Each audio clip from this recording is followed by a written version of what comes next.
Centro Comercial Atlántico Fuerteventura patrocina la actualidad de tu isla desde todos los puntos de vista. El Magazín de la Mañana con Nuria González. Queremos informarte.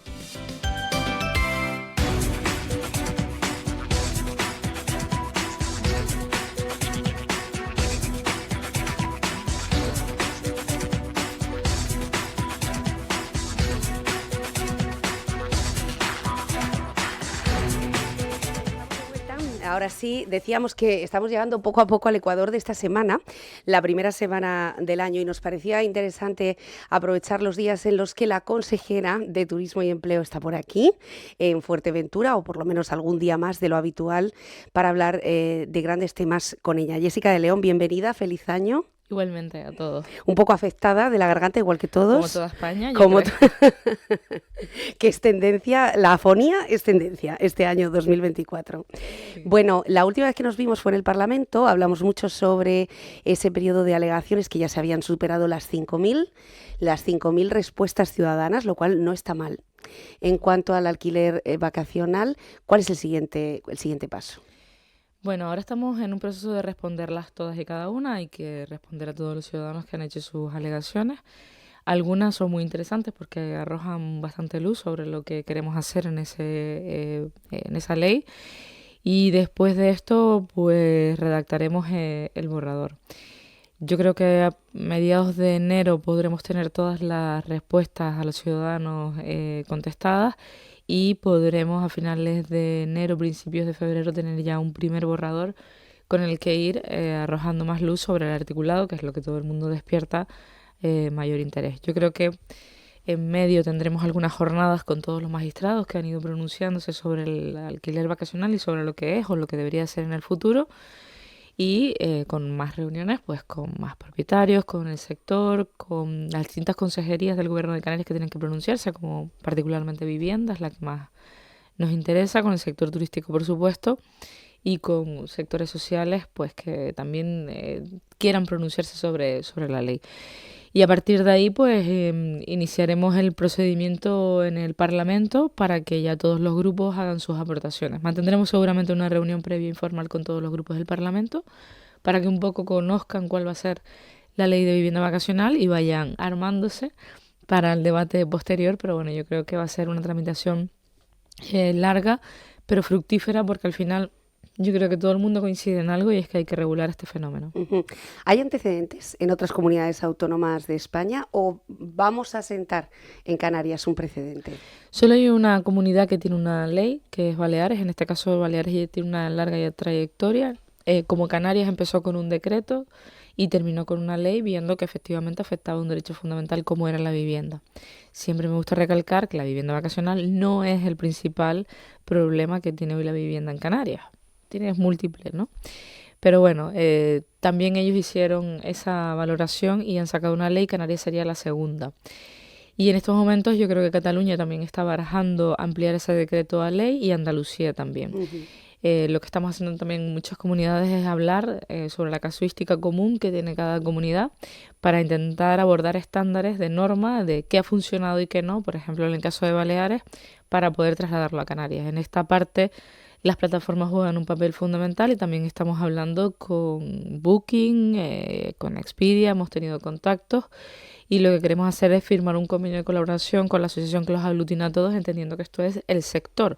No vale sacarlos de una plataforma y que se queden comercializando la oferta ilegal en otra plataforma, ¿no? Entonces, bueno, yo creo que eso va a ser una ley que tiene mucha transitoriedad, es decir, a las viviendas habrá también hay que darle estándares de calidad y hay que darles un tiempo para que se adapten a ese estándar de calidad. No solamente es cuánta vivienda tenemos en el mercado y qué zonas están tensionadas, sino también la que se queda, que atienda parámetros de calidad y que podemos, igual que el resto de la oferta hotelera, calificar, como por ejemplo ya lo hace Booking. Uh-huh. Y no sabemos qué sistema utiliza para dar 1, 3 o 4 puntos a una vivienda. Pues yo creo que en Canarias también tenemos que hacer lo mismo y fijarnos en muchos criterios, como por ejemplo, ya hemos apuntado uno muy evidente, que es la sostenibilidad, que muchas viviendas ya apuesten por calentar el agua de una forma sostenible, o que, por ejemplo, la vivienda tenga placas solares, o si está aislada y no tiene conexión, que no vierta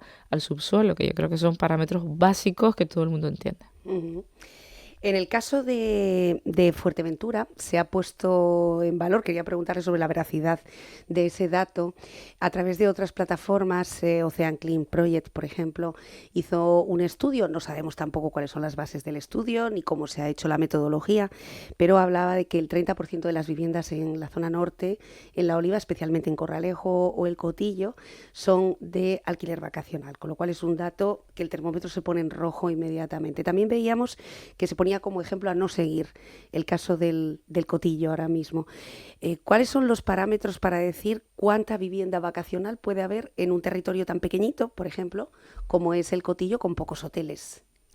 Bueno, aquí hay dos cuestiones distintas. Primero, yo creo que Clean Ocean Project utiliza los datos del INE porque precisamente son los mismos datos que tenemos nosotros, es decir, que 3 de cada 10 viviendas en La Oliva son ya de vivienda vacacional, y eso da un parámetro de insostenibilidad, entendiendo la sostenibilidad como hay que entenderla, económica, social, y la parte social es muy importante, es decir, la vivienda es un factor a medir en el plano social, los sueldos, el uso de energía, etcétera, y la medioambiental.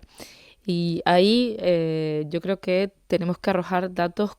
Si nosotros desplazamos a la población, que es lo que estamos diciendo, nosotros, cuando la población tiene que vivir cerca de donde trabaja, entre otras cosas porque si no tendremos un segundo problema aparejado, y es que se colapsan las carreteras. Por tanto, y se colapsa la movilidad y vamos sumando problemas, ¿no? Lo que estamos diciendo es que no puede haber mayor parque residencial y hotelero, cama turística, que residencial, o al menos que esté equilibrado y que los trabajadores encuentren una vivienda. Esto también conlleva un esfuerzo de la administración para encontrar una palanca público-privado para que también haya más viviendas dentro de estos núcleos turísticos, ¿no? Y el caso del Cotillo, bueno, yo desde que soy pequeña se alquila, lo único que ahora le han puesto una VV. Esto ya estaba pasando en el Cotillo, todo el mundo tiene una segunda residencia y la destinaba a alquiler. Incluso mucha gente del Cotillo tenía una segunda casita. En la primera casita se apiñaban las familias y en la otra la destinaban a alquiler de corta duración. Concretamente el mes estrella era agosto, el mes de las fiestas, ¿no? Pero es verdad que ahora el fenómeno se ha disparado y el Cotillo, bueno, pues tiene vida todo el año. Tampoco yo creo que haya que demonizar a la vivienda vacacional, quiero decir. Es un fenómeno que tenemos que controlar y nunca me escucharán decir que es un problema, pero es verdad que había núcleos que se quejaban, y nace el Fuerteventura Música precisamente por la estacionalidad que tenían núcleos como el Cotillo, donde sus negocios, que había muchísimos, no podían vivir durante todo el año, mientras que ahora, con el hotel, los apartamentos y las viviendas vacacionales, el Cotillo vive todo el año y tiene una afluencia turística que es importante. Es verdad que habrá que pensar en soluciones para vivienda, como digo, cerca de los sitios turísticos donde la gente va a trabajar, donde va a vivir y dar mayor calidad. Pero yo no creo ni que haya que demonizarla, ni que haya que perseguirla, ni prohibirla. Simplemente hay que regularla y tener muy claro que tiene que existir un criterio de sostenibilidad. ¿Y cuál es el criterio de sostenibilidad social en este caso?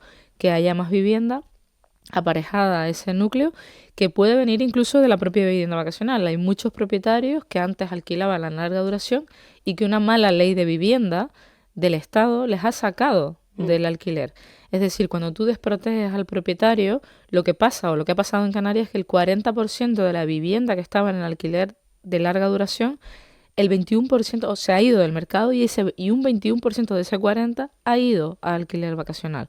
Por tanto, yo creo que hay que poner el foco en toda la política de vivienda en su conjunto. Pero es verdad que la parte turística nos toca esta, que es la de regular, que no puede seguir incrementándose a un ritmo de prácticamente 500 viviendas al mes dentro del mercado. Es que vamos ya por un 36% largo de la planta alojativa destinada a esta modalidad. Y nadie controla ni la cantidad, ni la calidad, ni lo que se ofrece, ni lo que se comercializa, mientras que hay otra parte de la oferta que compite. Y yo sé que todo el mundo está pensando en los hoteles y los apartamentos, pero yo les hago una reflexión para que entendamos también la dimensión.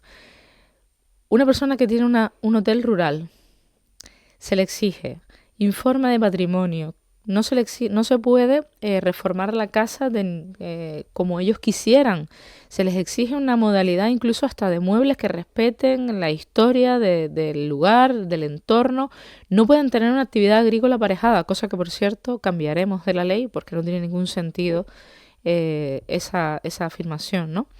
Y luego hay alguien al lado tuyo que tiene una casa que muy probablemente tiene valores patrimoniales e históricos, pero que se ha dado cuenta de que el turismo rural es muy farragoso, entonces reforma la casa restándole valores patrimoniales, le pone una o sea, la restaura por completo, pide una licencia a su ayuntamiento, que también sé que es un trámite farragoso, no creamos que es fácil, pide la licencia a su ayuntamiento y 24 horas después de acabar la obra tiene compitiendo al lado del turismo rural, que les obligan a registrar sus huéspedes, a otra serie de cuestiones, es una actividad económica, tributa como actividad económica, tiene estandarizado cuántos empleos tiene que crear en función de la calidad de ese establecimiento, y al lado hay otro producto turístico que se ha rehabilitado sin respetar absolutamente ningún parámetro patrimonial si los tiene, que no les obligan a nada, salvo una declaración responsable.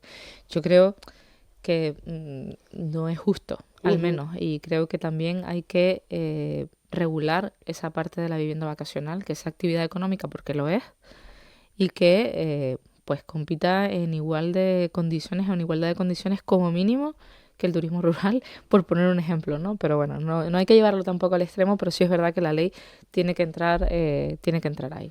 ¿Qué dicen los promotores de la vivienda vacacional cuando usted se ha reunido con ellos, Jessica? Bueno, yo creo que los promotores de vivienda vacacional, en su justa reivindicación, lo que quiere es que esas 22.000 viviendas que hoy pertenecen a uno o dos propietarios se queden en el mercado, entendiendo que es una renta complementaria y que ayuda a las familias a salir al final de mes. Yo les entiendo perfectamente y desde luego no entendería o no se entendería una ley que atacara al propietario privado, iba a decir en exclusiva, la ley no va a atacar a nadie, pero sí es verdad que va a regular. Yo les entiendo, porque además dicen, yo defiendo al que tiene una vivienda. Vale, pero es que de 48.000 que ya tenemos, 22.000 acreditan tener una vivienda y el resto acreditan tener más de 4. Entonces, no estamos defendiendo ya la renta complementaria, estamos defendiendo otra cosa y es un negocio y está muy bien. Y está muy bien, de verdad que está muy bien. Pero si es un negocio hay que regularlo como tal.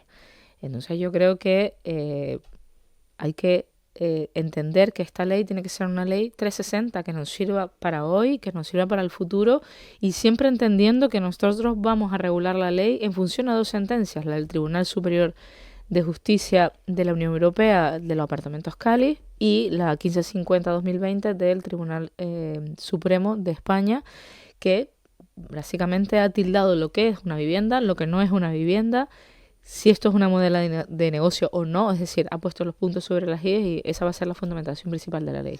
Claro, porque ha tocado un tema del que hemos hablado en otros programas y del que me temo que vamos a seguir hablando, que es la construcción de vivienda. Es decir, esto podría ser hasta el infinito. Tantas viviendas puede tener un propietario y tantos promotores pueden venir a nuestro suelo a seguir construyendo pisos hasta que llegue un momento que consumamos todo el suelo, que no creo que sea lo que defiende, puesto que además en el Cabildo fue muy crítica precisamente con consumir suelos que no estaban previstos para eso.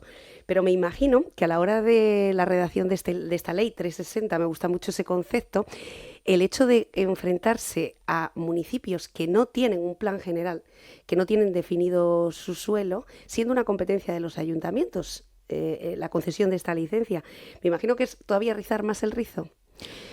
Porque claro, ¿cómo se define algo que no está definido per se? Claro, ese es otro de los argumentos que defiende las asociaciones de propietarios. Esto es una competencia municipal. Bien, yo lo entiendo, pero es que llevamos desde el año 2015 y solo un ayuntamiento de los 88 de Canarias ha hecho una ordenanza, en este caso una modificación de su plan general, y ha sido Las Palmas de Gran Canaria. El resto no han hecho nada. ¿Y esto qué significa? Pues significa que los propios ayuntamientos se están viendo afectados por algo que estás diciendo perfectamente. Yo construyo 360 viviendas y mañana, con una declaración, con 360 declaraciones responsables, es un resort vacacional. Estaría bien si fuese en suelo turístico, pero lo están haciendo en suelo residencial.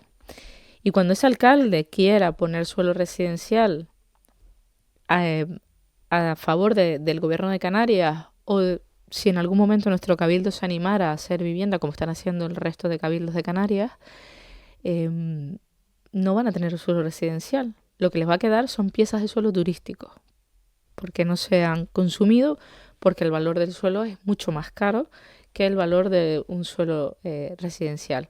Y lo que estamos diciendo es que ese no es el modelo, que el planificador, los que han tenido planes generales, Puerto del Rosario tiene, Betancuria, y los demás tienen normas subsidiarias, Pájara uno del 89, si no recuerdo mal. El planificador ha hecho un plan general para distribuir los suelos y también los servicios que van aparejados a esos suelos. Si pervertimos eso, la clasificación de los suelos, estamos dándole la vuelta al modelo y vamos a tener ese choque vecinal. ¿Por qué? Porque yo resulta que vivía aquí donde ahora ya no puedo vivir porque todo esto es vacacional. El colegio no tiene alumnos porque se han tenido que ir a otro distrito escolar donde además estarán saturados porque nadie estaba pensando que en apartamentos de uso turístico vivieran ahora personas. Es decir, le estamos dando la vuelta a la planificación territorial con lo que cuesta sacar un plan general. Entonces, la sentencia del Supremo que dice que una vivienda es aquella en la que se ha residido más de 183 días. Eso es lo que dice entonces no podemos construir nueva vivienda y destinarla directamente al alquiler vacacional. Porque tanto para el Supremo como para el planificador, como para un plan general municipal, se está haciendo un uso cuanto menos fraudulento del suelo. Es verdad que ahora mismo nadie se los prohíbe y está muy bien. Pero es verdad que esa ley entrará también a regular ese uso de la vivienda.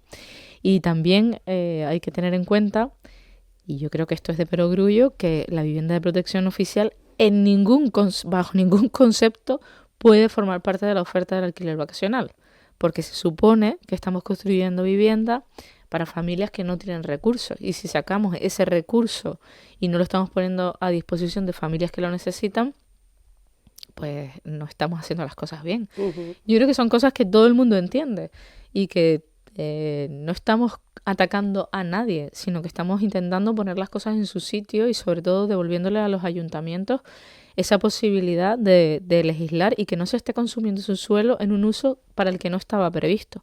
Entre otras cosas porque se han planificado, como he dicho, no están planificando una zona turística, están planificando una zona residencial y muy probablemente habrán reservado suelo para canchas deportivas, para un parque infantil, para una guardería, o para una escuela infantil, para un colegio. Y eso no es lo que, si nos fijamos, en la zona turística, pues muy probablemente aparecen centros comerciales, aparecen parques de ocio, aparecen otra serie de elementos que nada tienen que ver. Estamos en el Cotillo sin consultorio médico, en la zona sur sin consultorio médico o con infraestructuras educativas más que tensionadas. Y luego la población flotante no se cuenta como una población que forme parte del municipio, entonces la demanda del Cotillo de tener una patrulla de la policía municipal porque entienden ya que su población da para eso, no porque los censados en el Cotillo no son tantos, ¿entiendes? Todo es una pescadilla que se muerde la cola. Sí. Todo es regularlo. Yo creo que aquí la clave está en regular y en regular bien y que las instituciones entiendan. Esta ley va a suplir a los municipios que no hagan ordenanzas. Esta ley va a darle muchas herramientas a los municipios para que tomen la iniciativa de regular. Pero aún así, si los ayuntamientos decidieran no hacerlo, porque oye, yo lo entiendo, un alcalde hace sus... el otro día hablaba con uno, hacía sus cálculos y decía, aquí tengo 1000 votos, no toco esto. Yo lo entiendo, Yo entiendo, esa postura es muy cómoda y, oye, pero no está solucionándole la vida a los otros 20.000 que residen en tu municipio que muy probablemente tienen un problema y muy probablemente 1000 tendrán vivienda, pero 10.000 están buscando un alquiler a precio asequible que no encuentran.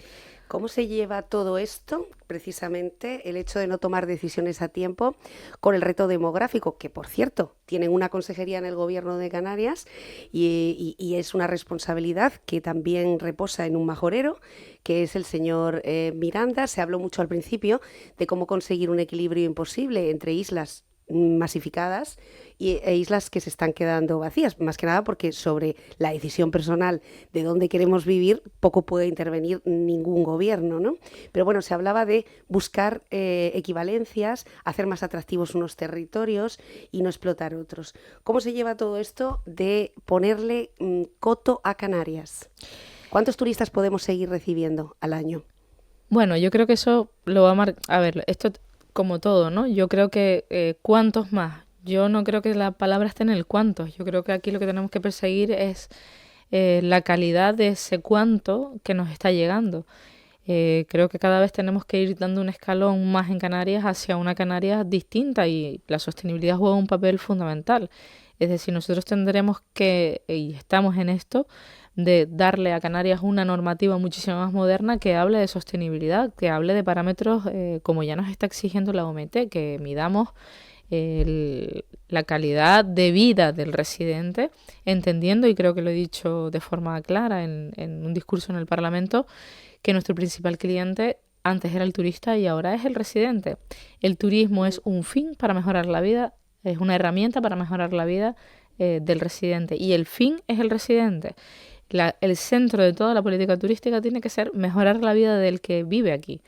Es decir, nosotros ingresamos dinero como sector turístico a las arcas municipales, a las arcas de los cabildos insulares y también a las del Gobierno de Canarias, que son 3.600 millones de IJIC, para pagar servicios públicos básicos y esenciales.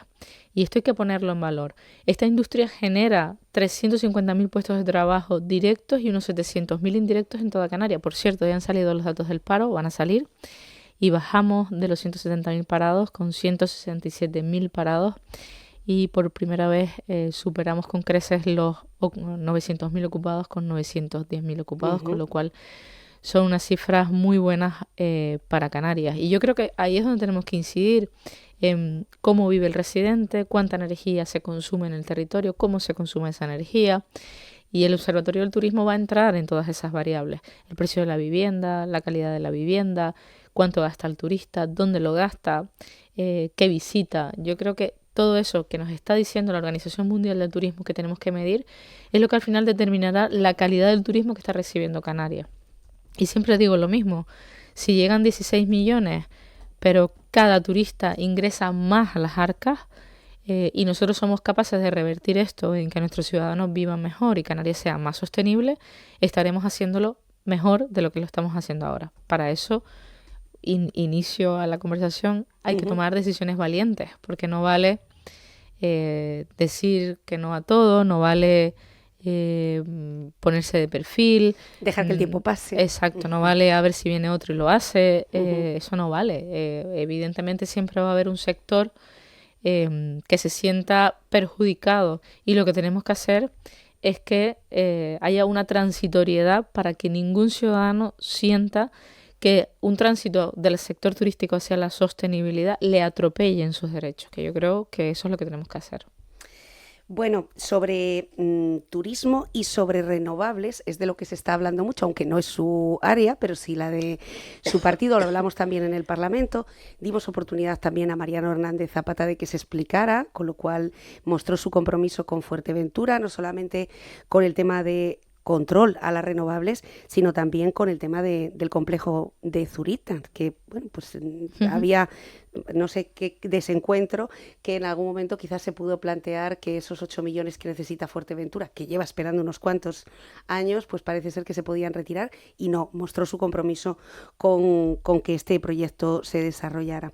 ¿Qué está pasando con las renovables en Fuerteventura y qué puede hacer realmente más allá de las diferentes proclamas políticas? Estoy hablando de la ley.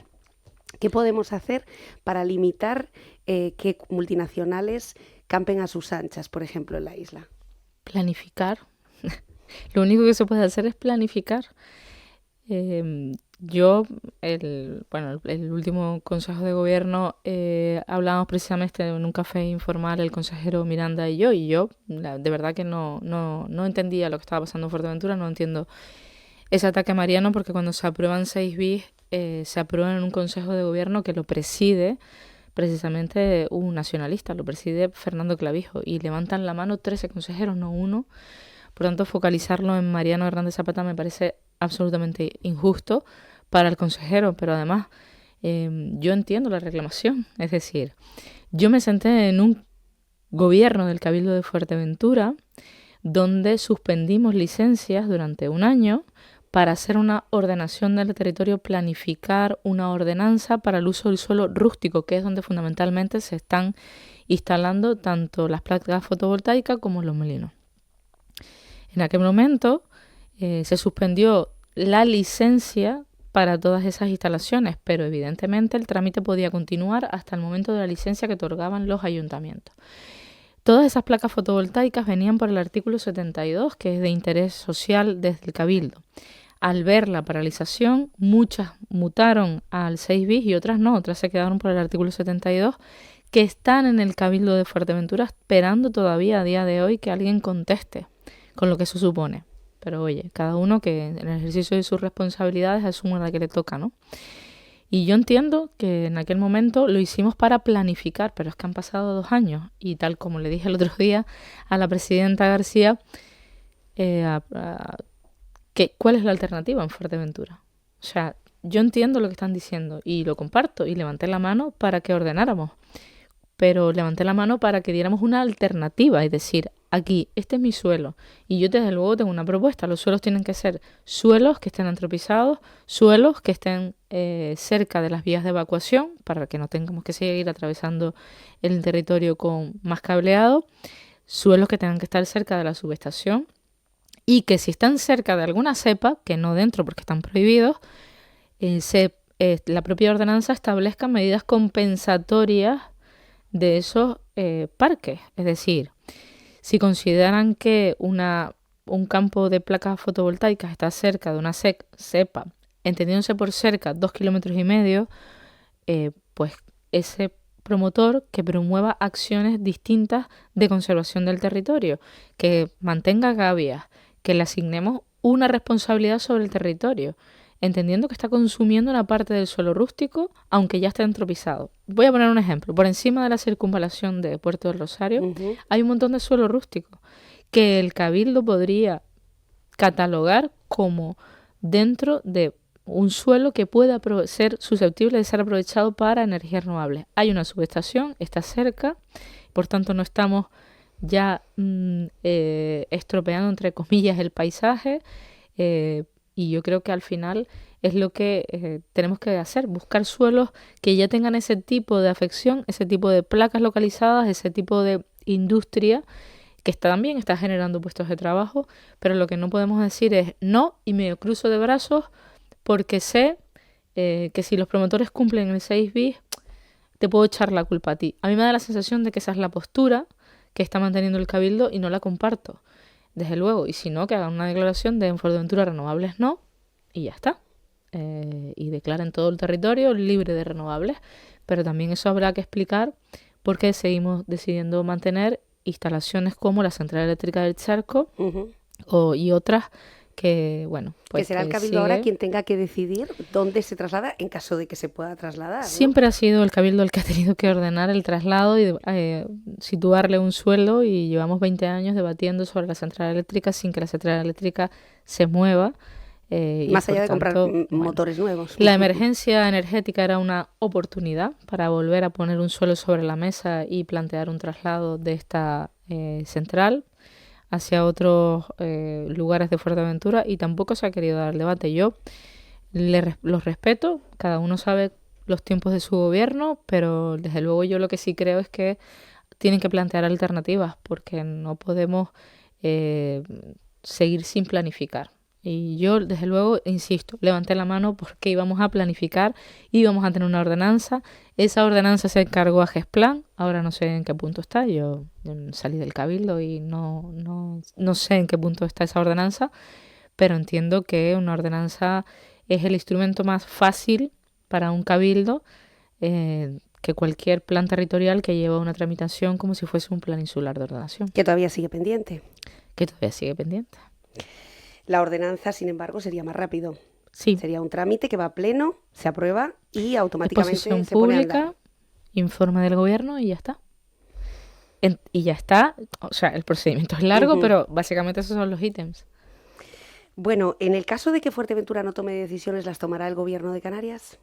Es que las tiene que tomar porque los promotores les están pidiendo que las tomen y hay una ley que habilita, salvo que el Parlamento decida que la ley cambia, pero la ley cambia sin carácter retroactivo, entiendo, porque no puedes causarle perjuicio o daño al que ya lo ha pedido con anterioridad, con lo cual yo insisto, podemos dar debates políticos, pero yo creo que esto es un debate mucho más profundo y es un debate Técnico, además. técnico. Sobre todo para saber qué capacidad tiene Fuerteventura para albergar tantas, porque al fin y al cabo sabemos cuál es la motivación de estas empresas. Hay subvenciones muy jugosas, son empresas multinacionales y son empresas que están haciendo una conversión hacia el mundo verde, ¿no? Para normalizarse en este terreno de la sostenibilidad.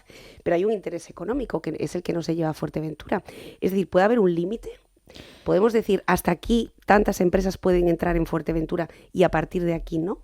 Bueno, y yo también hago una propuesta, pueden consorciar el suelo, es decir, elijan qué suelo y cuando un promotor se quiera instalar en ese suelo, que el Cabildo de Fuerteventura se lleve un canon. Es que se pueden hacer muchas cosas con los promotores. Ha sucedido en Eh, Galicia, por ejemplo. En Galicia, en Yaritz otras, es un buen sí. ejemplo. Ujú. Algunas comunidades como esta que digo, su población, creo recordar que leí un artículo que era autosostenible, o sea, Ujú. sus ciudadanos no pagan luz. Exacto.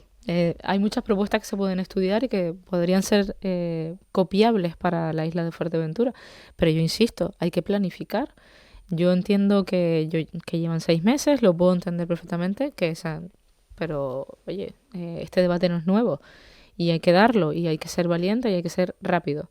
Sobre todo yo creo que aquí hay que ser muy mm, rápido, eficaz, iba a decir la palabra eficaz, eficiente en este caso. Bueno, así está Fuerteventura en este momento. Hubo un dato que se nos ha quedado resonando desde nuestra visita al Parlamento, que fue esos 9 millones de euros que ha perdido Fuerteventura al cierre de este año por la no ejecución de proyectos. Canarias. O Canarias. Bueno, menos mal, menos mal. Por la no ejecución de proyectos. Hace una semana, sabíamos que Turismo va a conceder, bueno, una de las áreas que Jessica de León está gestionando, va a conceder una cuantía importante a Fuerteventura en materia de infraestructuras turísticas. La pregunta es, más allá de los millones, que seguramente a nuestros oyentes pues les retumba tanto millón y tanta cantidad económica, es decir, ¿eso en qué se va a traducir? ¿Qué proyectos ha presentado Fuerteventura? Bueno, hasta ahora lo que estamos haciendo son rondas en contacto con todos los cabildos, incluyendo el de Fuerteventura. Primero vine yo, les expuse las líneas de trabajo a seguir, les recordé que va a salir las bases para 19 millones de euros en concurrencia no competitiva, donde el que tenga proyectos, suelo y licencia se lleva prácticamente lo que proponga a ejecutar en el año en curso.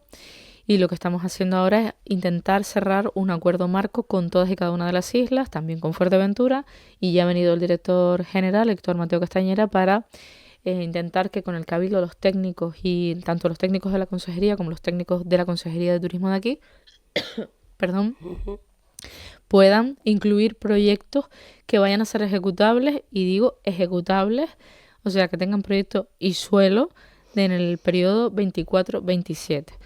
Yo lo que les he pedido es, va a venir dinero del Estado también para infraestructuras turísticas en Canarias, y lo que no podemos hacer es volver a devolver 9 millones de euros por inejecución. A esos 9 millones se suman otros tantos de costas, otros tantos, es decir, muchas veces presumimos de lo que tenemos y me alegra que lo plantees así, en plan, no quiero saber cuántos millones le van a dar a Fuerteventura, quiero saber cuántos se van a poder ejecutar. Pues efectivamente esa es lo que le hemos trasladado tanto a los cabildos como a los ayuntamientos, que nos den proyectos que ellos tengan, que pueden ser ejecutables, que nosotros podamos financiar y con eso poder caminar y tener una planificación realista que se vaya a poder ejecutar y que el ciudadano vea que sus impuestos repercuten positivamente allá donde vive. En las mejoras de esas zonas turísticas, seguramente de esto nos va a aportar algo Alexis Alonso, que ya está por aquí, es el concejal de obras del Ayuntamiento de Pájara, y sabemos que están trabajando de una forma ágil en ese plan general, en la zona sur de Fuerteventura, y con la intención de renovar, bueno, pues algunas de las cosas que llevan paralizadas durante muchísimos años. Paseo Marítimo de Costa Calma, Paseo Marítimo de Morrojable, Avenida Marítima de Gran Tarajal, por citar un ejemplo, mejoras en Corralejo, y no solamente las que se ven, las estéticas, las del suelo, saneamientos, pluviales, bueno, estas cosas que solamente nos enfrentamos a ellas cuando hay una situación dramática o una lluvia potente. En el caso de Canarias, ustedes ahora mismo ya tienen su propio presupuesto y van a ir a la primera feria, en este caso Fitur, que marca un ritmo. Normalmente siempre es un examen para la consejera de Turismo. Ya lo hizo, bueno, yo creo que ya lo superó y con nota cuando estuvo en el Cabildo Insular de Fuerteventura, pero ahora no estamos hablando únicamente de la isla Majorera, estamos hablando de toda Canarias. ¿Cuáles son los principales desafíos, más allá de llevarse el premio por el stand y todas estas cosas que yo creo que al fin y al cabo para los empresarios no son tan importantes, ¿no? Los desafíos de seguir teniendo conectividad en los aeropuertos, de no perder, como hemos perdido en el caso de Fuerteventura, o al menos así lo traslada la consejera de Turismo de Fuerteventura, que hemos perdido una cuantía de prácticamente el 50% de los turistas. Si habíamos recibido 3,2 y finalmente hemos recibido 1,4, eso redunda en las empresas. ¿Cuál es el principal reto al que se enfrenta usted? ¿Hemos perdido el 50% de los turistas en Fuerteventura? No, hemos perdido el 50% del turismo en La Palma. En Fuerteventura hemos crecido un 2,6 en el último año. Y yo entiendo que haya que estropear la realidad para que brillen otras, ¿no? Yo, desde luego, nunca plantearía la política en esos términos, ¿no? Los números son números, están ahí y pueden ver todos los informes de Promotur que sacamos. Y Fuerteventura ha crecido en el último mes un 2,6, del orden de los 2,6. Es verdad que hay mercados que eran preocupantes en la pérdida de turistas, como el francés o el italiano, pero el inglés ha respondido sobradamente y el alemán se ha ido recuperando paulatinamente en la isla de Fuerteventura con respecto al verano hasta aquí. Y yo creo que va a cerrar un buen año. Cuando acabe este año cerraremos un buen año. El mercado nacional es un mercado muy importante para Canarias, es aproximadamente nuestro cuarto mercado en función de las islas en las que lo estudiemos, y ahí vamos a testar, ¿no? Ahora tenemos una fusión entre compañías, entre Iberia y Air Europa. Vamos a ver cómo afecta este proceso de fusión que todavía está estudiando la Comisión Nacional de Mercado de Valores y también la Unión Europea. Vamos a ver también la entrada de Vinter, cómo repercute, cómo asume esa entrada al mercado canario y el nacional, esas 4 rutas diarias con Madrid, desde Gran Canaria y Tenerife.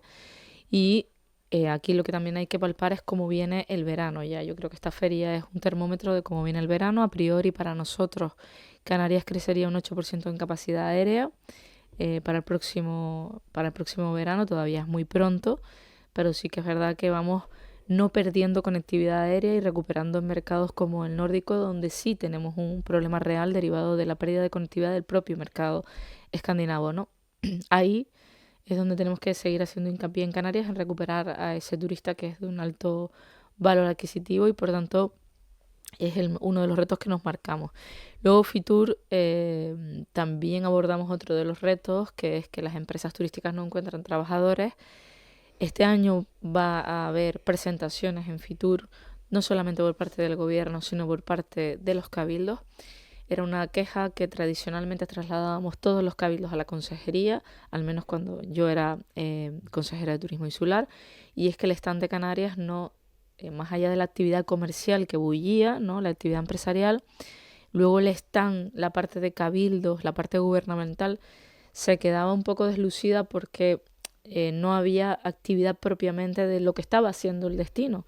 Y yo creo que hay que poner en valor lo que están haciendo las distintas islas, lo que está haciendo el propio gobierno, y conseguir que todo eso pues también lo vean medios específicos, especializados en cada uno de los segmentos, ¿no? Canarias presentará el viaje a la descarbonización y presentará el programa de FP Dual intensivo, precisamente aprovechando que más de 42 empresas canarias y otras tantas que no tienen stand están allí. Y aprovechando ese foro, ECANSA estará como parte fundamental de turismo. Y Ecansa aprovechará para presentar este programa de FP Dual Intensivo que de modo experimental estamos llevando a cabo con Iberostar, donde 45 chicos están estudiando en Ecansa, pero sus prácticas durante el 75% de su tiempo de formación lo pasan en Iberostar, conociendo la empresa en toda su dimensión e incluso haciendo programas de inmersión lingüística en Alemania y en el Reino Unido. Y esto nos está llevando a que bueno, pues todo el sector muestre interés, porque automáticamente esos chicos acaban su formación, que son 2 años, y entran a trabajar en la empresa los que quieran entrar en la empresa, los que quieran seguir la carrera universitaria pueden seguir, porque ahora mismo la FP ha borrado mucho la línea entre los grados y la FP con la reforma última, ¿no? Y por tanto yo creo que es una oportunidad de encontrar trabajadores, formarlos en las empresas, y esto ha despertado el interés. Pero además en Ecansa pondremos en marcha programas muy interesantes y no solamente la formación, los alumnos, sino también aquellos alumnos que han pasado por Ecansa los vamos a poner en valor con estrellas Michelin que han formado parte de Ecansa, que han sido formados en Ecansa, que es nuestro Basque Culinari escondido, porque nadie lo pone en valor, y es el reto que tiene la consejera delegada y yo, y es el compromiso, y por tanto van a estar también en esa zona de GMR. Que en su día tuvo presencia aquí en Fuerteventura, pero luego desapareció. Sí. Una delegación, quiero decir, creo que hubo una pequeña delegación. En Lanzarote sigue, en Fuerteventura no está en La Gomera, y en Gran Canaria y en Tenerife. Yo creo que esto es un reto de intentar que ese modelo, pero primero hay que fortalecer la estructura endeble de Ecansa, que hoy es una estructura que no podría asumir ni una sola isla más, ni muchos retos más, si no fortalecemos primero la estructura de los hoteles escuela, ¿no? Pero de todas maneras yo sí creo que ahí hay una oportunidad importante de poner en valor a todos esos chicos que se están formando y que entiendan que la formación es ese ascensor que les va a permitir hacer lo que ellos quieran después de su formación, tanto si eligen cocina como restauración como alojamiento, e implementar ya ciclos superiores e incluso algún máster relacionado con lo que estemos dando en Ecansa, con dirección hotelera o incluso con gastronomía, que hay muy poquitos en España, implementarlos ya dentro de Ecansa. Yo creo que la consejera delegada ahí nos tiene preparada una sorpresa para Fitur, que no voy a desvelar ahora, pero sí que creo que va a ser una feria donde yo creo que todos, tanto los cabildos como el gobierno, pongan en valor lo que se está haciendo por el destino. Bueno, son muchos los desafíos a los que se enfrenta Jessica de León.